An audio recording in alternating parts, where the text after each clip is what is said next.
বাইরে ও ভাই, আল্লাহ দুনিয়াতে হাজার হাজার মাকলুক সৃষ্টি করে আছেন।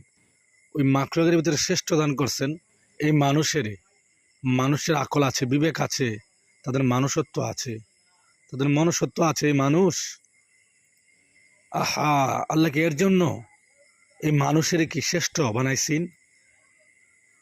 দেখছেন কিভাবে চাঁদার জন্য পাথর দিয়ে এক ব্যবসায়ী ভাইকে মেরে ফেললো।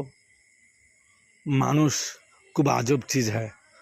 আল্লাহ শত শত মাকলুকের ভিতরে মানুষের শ্রেষ্ঠ বানাইছেন। ও ভাই, আমি আপনাদেরকে বলবো, 1971 সাল দেখেছি আমরা, এই দেশ স্বাধীন হয়েছে, তাও স্বাধীন হয় নাই। 24শে জুলাই গেল, এই দেশের স্বাধীন হয় নাই। আরেকটি জুলাই আন্দোলন করতে হবে আমাদের। প্রস্তুত হয়ে যান আরেকটি জুলাই আন্দোলন করার জন্য।